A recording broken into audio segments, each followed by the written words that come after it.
Dairy Farms has come to realize that every farm has its own unique farming practice they implement to maximize on profits. Gakurine Dairy Farm is no different. Mr. Motweri has tried to reduce the cost of production as much as possible by using locally available and cheap materials like these plastic drums as water and feed troughs. But there are several practices that no matter where or how you practice dairy farming have to be adhered to. There is something we call the 6 freedoms of a cow. Yeah, 6 freedoms of a cow. One is ensuring that the cow has good fodder 24 hours, clean water 24 hours, enough space, and aerated area. Yeah, aerated area, somewhere very clean environment, and a situation whereby the cow has got no stress-free area.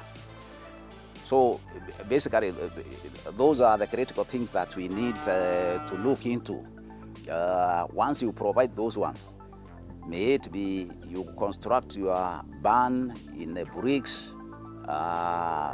whether it's a mud barn or whatever, but those are the basic things that you need to observe. So knowing exactly that, as you can see, the way we've constructed our barns is that we've used iron sheets. The troughs, we are using plastic drums that are cut into two. All these minimizes the cost of the capital that you inject, because the more capital that you put in, it's going to take a long time to recover. So it's a way of doing this by cutting costs so that you can realize the profits the earliest possible. Also, by knowing exactly the requirements of a dairy cow, a high producer, we ensure that we have produced much of fodder that has crude protein from our farms instead of using the factory feeds, yeah, to supplement that crude protein. So in our farms, you are going to find that we've got Bracharia, we have got Rhodes, we have got Rusan, and those are really very good feeds. For Meslop that consists of 30 members, coming together has had other advantages such as reducing on cost of artificial insemination services. Also, by bringing together our milk and marketing it together to a processor, we negotiate better prices. And out of that, we network with other farms, we visit other farmers in various places, and that's how we keep on sharpening our knowledge on dairy issues and improving. Kenya has an estimated herd of 3.5 million improved dairy animals, 9 million zebus, 12 million goats, and 900,000 camels. Cattle account for 88% of the milk produced, whereas camels and goats account for the rest. The country is unique in Africa, producing enough milk for local consumption and exporting some products to a number of countries. Of the total milk produced, about 60% is marketed through traders, cooperatives, hotels, and kiosks. An estimated 84% of the milk produced is sold in raw form to consumers ranging from rural-urban dwellers, according to the Regional Dairy Center of Excellence. Meslops needed to consolidate their milk as a group and sell to one of the biggest private milk processors in the country. They did this by purchasing a milk cooling plant. Other than that, there was the challenge of marketing our milk, and because usually processors design the price of milk to the prices of milk they are supposed to buy from farmers, it was a big challenge, and most of us used to sell even to brokers, yeah, but now we realized we need to bring our milk together, and then we can bargain for a better price having balkanized our milk. So after the feeds meal, we put up a cooling point. We got the equipment through the assistance of the government, and we have a cooler which has a capacity of holding 3,200 liters, and that is where we collect our milk, then sell it to Brookside. The biggest advantage is that farmers are not in, for example here, we collect our milk as from 7 a.m. up to 10 a.m. Once the milk is delivered here, immediately it's gotten into the cooler to cool. Then you can hold it there until when the processor will come to collect it. So milk being highly perishable, yeah, having that advantage of holding it for several hours to wait for the processor means a lot.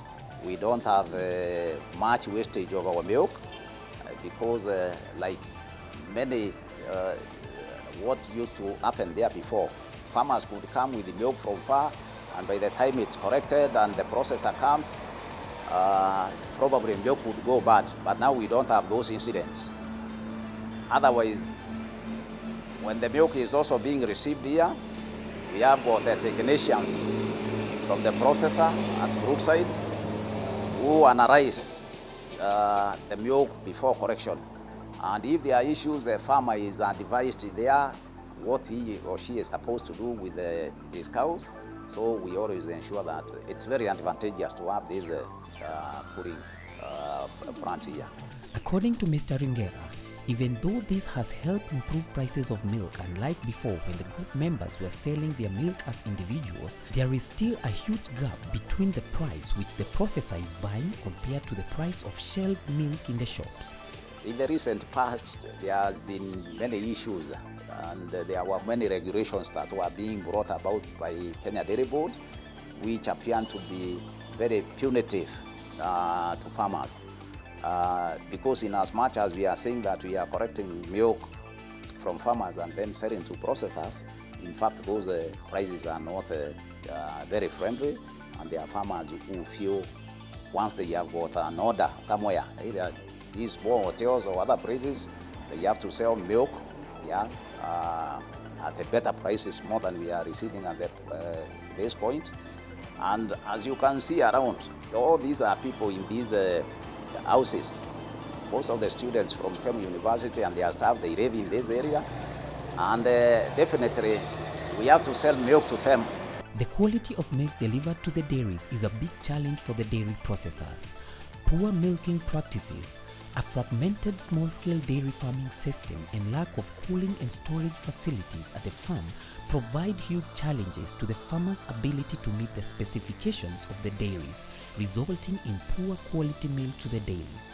The poor quality milk reduces the acceptability, shelf life of the processed milk, and has affected the ability of the dairies to export to some of the export markets. Tied to this is the problem of milk adulteration by unscrupulous farmers and traders who add various chemicals and water to increase quantities delivered to the dairies. The cost of testing and associate quality control infrastructure is a costly undertaking taken by dairies to ensure they can receive milk they can process. According to Mr. Motweri, capacity building and training of farmers is therefore important to reduce losses in the sector. Capacity building on the side of farmers is very important, and we hold trainings in our farms whereby we bring in small dairy farmers for training. This is where they are told about how to go about hygiene when it comes to milk handling. As we know, milk is very perishable. They need to ensure that the premises, even the containers that they deliver their milk with, yeah, they need to be the approved containers, and milk should be stored even before it comes here. If it's even in milk, there's a way that they are supposed to store it either in their coolers to ensure in their fridges or whatever, so that when it comes here, it comes at the right temperature and the right condition. Once it comes here, our technician checks on everything.